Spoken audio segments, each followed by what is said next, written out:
विधानसभेची रणधुमाळी सुरू आहे। आज प्रचाराचा अखेरचा दिवस आहे। अशातच आपल्यासोबत आज विधानसभेचा रणसंग्राम या कार्यक्रमामध्ये बोलण्यासाठी मराठा आंदोलक अजय पाटील साळुंखे आहे। अजय जी, खूप खूप स्वागत आहे तुमचं मी मराठी न्यूजवर। पहिला प्रश्न आहे धन्यवाद की या विधानसभेच्या रणधुमाळीमध्ये मराठा समाजाची भूमिका काय? कारण तुम्ही मराठा आरक्षणासाठी अनेक आंदोलने केली, अनेक उपोषण केली। या ठिकाणी मराठा हा जो विषय आहे तो न्याय हक्काचा आणि आरक्षणाचा विषय आहे। आणि ही जी निवडणूक चालू आहे ही निवडणूक जातीवर नसून या ठिकाणी ही निवडणूक विकासार्थी आहे। ज्यांनी चांगलं काम केलं त्याच्यासोबत या ठिकाणी कोणी असो ते सर्व या ठिकाणी मराठा समाज पाठीमागे राहणार आहे। आणि त्यामुळे या ठिकाणी असं या ठिकाणी मराठा समाजाची भूमिका असं काही या ठिकाणी वेगळी काही असणार नाही। कारण ही लोकशाहीला जे या ठिकाणी घातक आहे त्याच्यावर प्रहार करणारी या ठिकाणी मराठा समाजाची भूमिका असणार। एकीकडे जे राजकीय आता भाषण चालू आहेत त्याच्यामध्ये नेहमी आरोप केला जातो की या निवडणुकीला जातीय वळण दिलं जाते, मराठा विरुद्ध ओबीसी असा वळण देण्याचा मार्ग काहींचा आहे, असे आरोप दोन्ही गटाकडून होत आहे। काय बोलणार?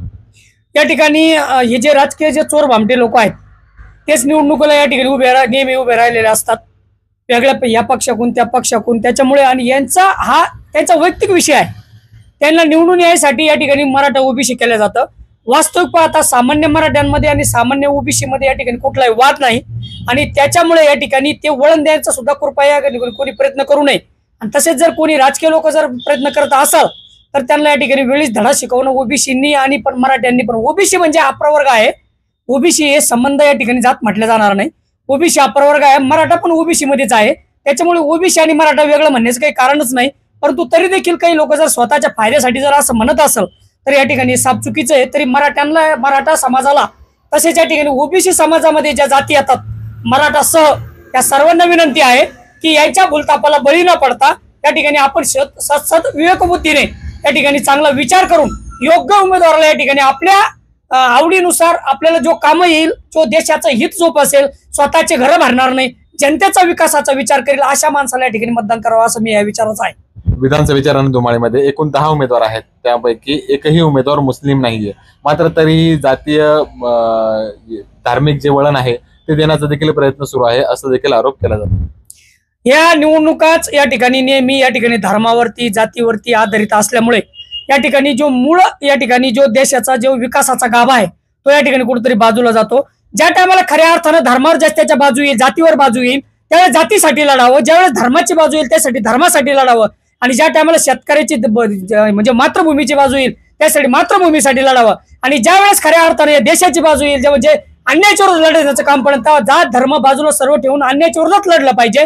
परंतु आज या ठिकाणी निवडणुकीपुरतं या ठिकाणी याला धर्म आठवतो, निवडणुकीपुरती याला जात आठवते। इतर वेळी ज्या टायमाला या ठिकाणी खऱ्या अर्थानं धर्मावरती बाजू येते त्यावेळेस आमच्यासारखे गोरक्षा करतात, आमच्यासारखे अनेक तरुण ज्यावेळेस या ठिकाणी एखादा लव जिहाद होतो त्या ठिकाणी आम्ही उडी घेतो, तेव्हा आम्हाला कुठलाही हिंदुत्ववादी या ठिकाणी विचाराचा पक्ष असेल किंवा व्यक्ती असेल त्यावेळेस आम्हाला वकील देत नाही, त्या टायमाला आम्हाला मदत करत नाही। आम्ही जेलमध्ये गेल्याच्या नंतर, आमचे कार्यकर्ते जेलमध्ये गेल्याच्या नंतर त्यांना कुणीच बघत नाही, त्यावेळेस यांना धर्म आठवत नाही का? म्हणजे फक्त निवडणूक आल्या का त्या भाद्रपदाच्या महिन्यावर, जेव्हा ते भाद्रपदाचा महिना असतो सर्व कुत्रे रोडवरती असतात, फक्त ते भुंकत असतात एकमेकांवरती, तसा हा प्रकार आहे। निवडणूक आल्याच्या नंतर हे कुत्रे सगळे रोडवर येतात, मगच त्याला जात धर्म विकास ह्या गोष्टी आठवतात। त्याच्यामुळे या ठिकाणी कोणीही धर्माचं आणि जातीचं वळण ह्या निवडणुकीला देऊ नये, आणि जर असं कोणी जरी वळण देत असाल तर या ठिकाणी यांना ओळखावं। 5 वर्षापूर्वी ज्यावेळेस निवडणुका नव्हत्या त्यावेळेस हे धर्मामध्ये होते का, धर्माच्या दंगलीमध्ये होते का, जातीच्या या ठिकाणी आरक्षणाच्या मुद्द्यामध्ये होते का, या सगळ्या गोष्टींमध्ये होते का, असा विचार करून असा जर एखादा नेता असेल तर त्याच्या पाठीमागे त्यांनी उभं राहावं। अन्यथा हे सगळे ढोंगी लोक आहे, जेवढे उभे आहे तुम्ही सांगितले हे सगळे ढोंगी आहे। यांच्या प्रॉपर्ट्या बघा, यांच्या विकास बघा, यांचे पोरं फॉरेनरला शिकायला, आणि हे म्हणते इथं आपल्याला मराठी शिका, आपले पोरं जिल्हा परिषद शाळा बंद पडायला आल्या, यांचे पोराला मराठी येईना, इंग्रजी फॉरेनर मध्ये शिकले आणि आपल्या पोरांना सांगणार आपले पोरं झेंडे दांडे घ्यायला, मार खायला, गुन्हे घ्यायला, आणि यांचे पोरं ऐन वेळेला यांच्या प्रचारला येणार। म्हणजे ह्या गोष्टी आपण जनसामान्य लक्षात घेऊन या ठिकाणी जो योग्य उमेदवार आहे त्यालाच या ठिकाणी आपण मतदान करावं। आम्ही काय म्हणणार नाही कोणाला करावं, त्याच्या सद्विवेक बुद्धीने या ठिकाणी मतदान करावं। जातीय रंग आणि धर्माचा रंग या ठिकाणी कोणी देऊ नये। ज्याच्या त्याचा धर्माचं रक्षण करण्यासाठी आपण काही तत्पर आहे, त्याला धर्मावर बाजू येईल तेव्हा आपण लढू, आरक्षणाचा मुद्दा येईल त्यावर परत लढू, अशी या ठिकाणी सर्वांना विनंती।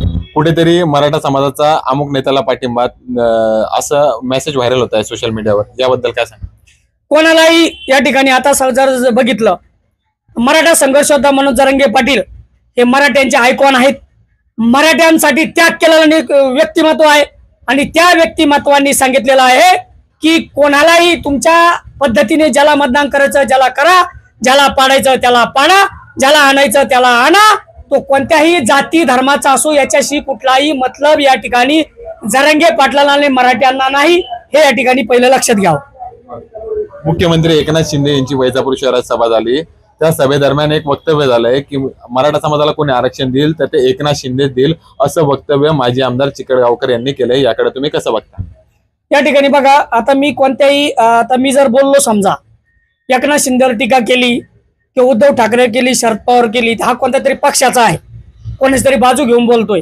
आज ती बोलण्याची योग्य वेळ नाही. फक्त मी एकच सांगेल की जे राजकीय आहेत, ज्यांनी पूर्वी या ठिकाणी सगळेच राजकीय लोक, ते बीजेपीचे असतील, राष्ट्रवादीचे असतील, काँग्रेसचे असतील, शिवसेनेचे असतील, यांनी कोणीही या ठिकाणी मराठा समाजाला आरक्षणाचा विषय जेव्हा आला उघड भूमिका घेऊन आरक्षण दिलेलं नाही. ते एकनाथ शिंदे सुद्धा त्याला अपवाद नाही, ते पण त्याच्यातच आहे. ते सर्वांनी कुणीही या ठिकाणी, तुम्ही त्यांचं नाव घेतलं म्हणून मी त्यांचं नाव घेतो, या सर्वांनी कुणीच आरक्षण दिलं नाही. त्याच्यामुळे मराठा समाज सर्वांवरच नाराज आहे. सध्याची जी राजकीय परिस्थिती आहे त्याबद्दल तुमचं काय मत आहे? तालुक्याची, महाराष्ट्र सध्याची तालुक्याची आणि महाराष्ट्राची जी राजकीय परिस्थिती आहे, स्वातंत्र्यपूर्व काळामध्ये मी एकच सांगेल, स्वातंत्र्यपूर्व काळामध्ये जे नेते होते त्यांची संपत्ती विकून या ठिकाणी जे देशासाठी लावित होते, देशाला स्वातंत्र्य मिळवण्याचं काम केलं. परंतु आजच्या काळामध्ये या ठिकाणी जे निवडणुकीला नेते उभे आहेत, काही जर या ठिकाणी सोडले, म्हणजे आपण चेक नाही केले त्यांचे, परंतु जर काही सोडले जे रेसमध्ये आहेत ते जर सगळे जर बघितले तर फक्त स्वतःच्या याच्याकडे काहीच नव्हतं. तुमच्या आमच्या वडिलाकडे या ठिकाणी 20-20, 25-25 एकर जमिनी होत्या. आपण या ठिकाणी व्याकरावरती गुंठेवारीवर आलो आणि हे लोक अब्जाधीश होतात कसे? म्हणजे पूर्वीचे जे नेते होते संपत्ती विकून या देशासाठी लावायचे, परंतु आता तुम्ही संपत्ती विकून तर लावू नका, परंतु कमीत कमी जनतेचं घेऊन जनतेला तरी लावा, ही सुद्धा भूमिका यांची न असल्यामुळे आम्ही या ठिकाणी वैजापूर तालुक्यासह महाराष्ट्रामध्ये हा सर्व भ्रष्टाचार बोकाळलेला आहे. आणि त्यामुळे या ठिकाणी हे जे राजकीय लोक उभे आहे हे कुठल्याही देशाच्या हिताचे नाही, हे देशाचं भलं करू शकत नाही, हे स्वतःचं भलं करणारे लोक आहे. त्याच्यामुळे अशा लोकांना या ठिकाणी मी यांचा जाहीर निषेध करतो. ही लोकशाही आहे, म्हणून या ठिकाणी कोणाला तरी मतदान करावं लागेल. कदाचित आमच्यासारखे नोटाला सुद्धा खालच्याला मतदान करू शकतात. अशा अवस्थेमध्ये आमच्यासारखा तरुण या ठिकाणी आलेला आहे. तुम्ही कुठेतरी भाषण केलं होतं की शेवटी निवडणुकीच्या शेवटी मराठा समाज अथवा राजपूत समाज याच्यात भांडणं लावायचे काम होईल आणि ते सर्व प्लॅन असेल असं कुठेतरी बोलले होते? नाही, मी असं बोललो नाही, परंतु जे माझ्या कानावरती आलं की अनेक लोकांनी मला बोलले की या ठिकाणी कोणाचं काहीतरी फाटलं होतं म्हणे, शहरामध्ये काहीतरी झालं होतं आत्तामध्ये. मी काही लक्ष नाही घातलं त्याच्यावरती, पण मला कोण बोललं बघा त्या दिवशी, का असं कोणतरी बोललं का भांडणं होतात, या ठिकाणी जातीवाद केला जातो. तरी माझं या ठिकाणी कळकळीची विनंती आहे सर्वांनाच, कोणी जनसामान्य मराठा असो, कोणी तुम्ही कोण म्हणले आता काय म्हणले, राजपूत असेल किंवा इतर जातीचे असेल, कोण ओबीसी प्रवर्गातील कोणी असेल, तर हे कृपया बाबांनो आपल्यामध्ये ह्या राजकीय लोकांसाठी भांडणं करू नका. तुम्हाला याला चेक करायचं असेल तर निवडणूक होऊ द्या किंवा निवडणुकीच्या आधी हे सर्व एका ठिकाणी बसलेले असतात. पुन्हा एकमेकाच्या पक्षात जातील, पुन्हा जर हे वेगळे आमदार निवडून आले तर पुन्हा जसे 2-4 पक्ष एकत्रित झाले, पुन्हा हे सत्ता स्थापनेसाठी एकत्रित येतील, तुमचे आमचे डोके फुटतील.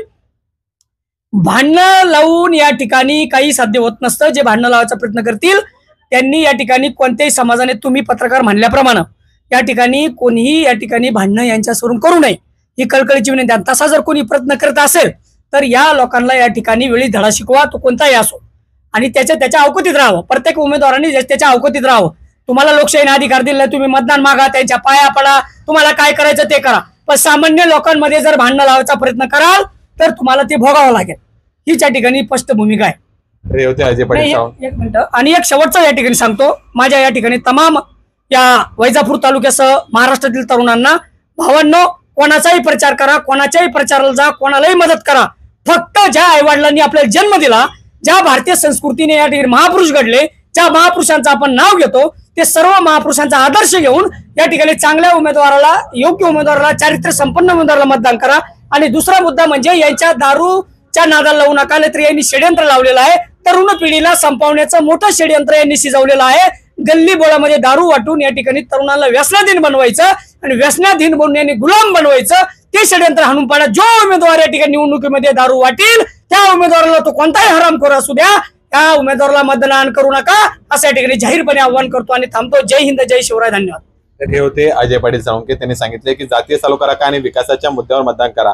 कोणीही दारू अथवा पैशांचं आमिष दिलं तर त्याला बळी पडू नका व आपलं मतदान योग्यरित्या करा असं त्यांनी सांगितले. गौरव धामणे, मी मराठी न्यूज, वैजापूर.